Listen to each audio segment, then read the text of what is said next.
resistance. And poetry is the very stuff of resistance against all forces that contain the spirit, that restrain freedom of imagination and expression. From the ancient Roman poet Juvenal, who railed against the class divisions of his time, to the medieval poet Dante, whose Divine Comedy plunged popes and aristocrats into Hades for sins that set all of Europe howling with laughter. Poets have been the mortal enemies of everything that compromises a life of fullness and joy. Hope and I are members of a gathering of poets, a circle of poets who continue that noble tradition. Her poems are especially pertinent in revealing the wonders of nature occurring all around us and helping us to resist our insensitivity to them.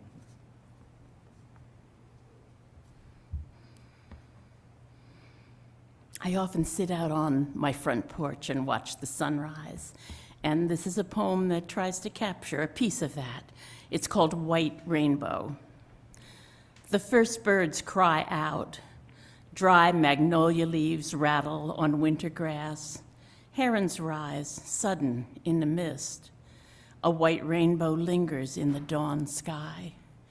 Soon clouds form, mauve as the sun rises. Hawk quiets, mockingbird trills. Grayness retrenches, still the white birds soar.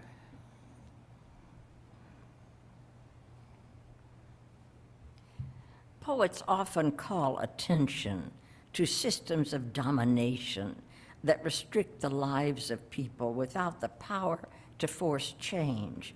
We write to express solidarity with people so confined, but also to encourage resistance to factions in our own society that tend toward unwanted control. I wrote the following poem for the women of Afghanistan, but also to warn us against social oppression. Woman in the game. She knew the rules by heart by now. You do not lead, you serve. That's how it's done. Her mother, aunt, older cousin explained it with a grim cackle of bitter laughter. When she was old enough to see it played, the strategy, the moves, the traps, she asked, what if she didn't want to play?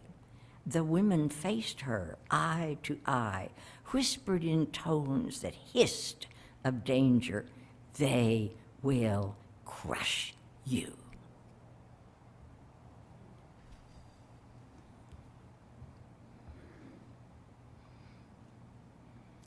One form of resistance our UU faith teaches is resistance to convenient blindness for the suffering of people around us. It's easy to disregard more subtle suffering, the probable fears of people in uncertain situations.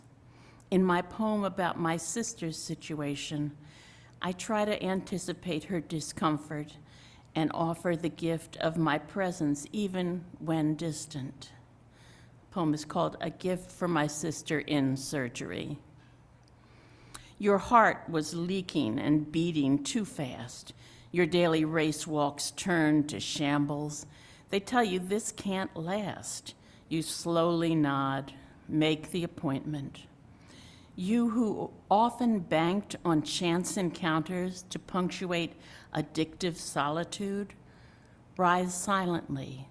Think of your life, your death, your children. Step unaccompanied out the door.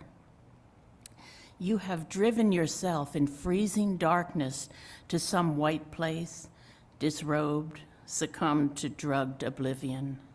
Lie still now, and let me be your surrogate. Lonely, fearful, lost, defiant?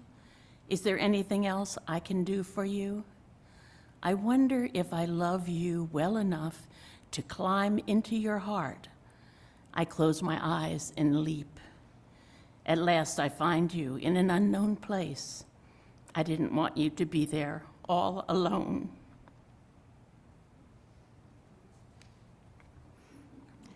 Occasionally, poets take verbal pot shots at some funny forms of resistance, our reluctance to part with useless things because of sentiment or sloth, as in my poem, Antiques Roadshow. When we're gone, will they just give all this away? The question hangs between us, the shared mystery of values, who cares about what, saturates our chatter in old age.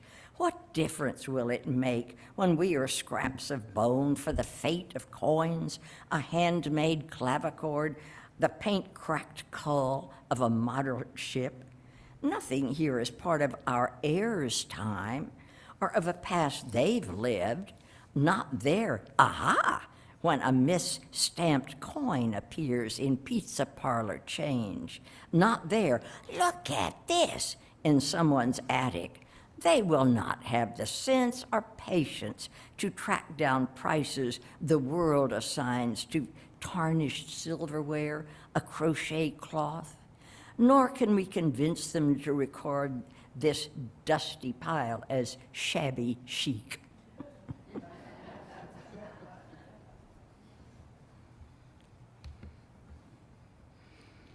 As I near the mark of 3/4 of a century, I find my body parts to be somewhat expendable, as some of you know, and my memory to be less than dependable.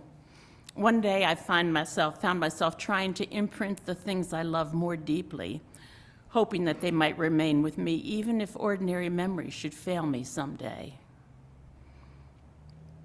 Today I am memorizing the world, a gold sky at sunrise, this blooming season of the yard, the pulsing air as tiny bees visit blue flowers.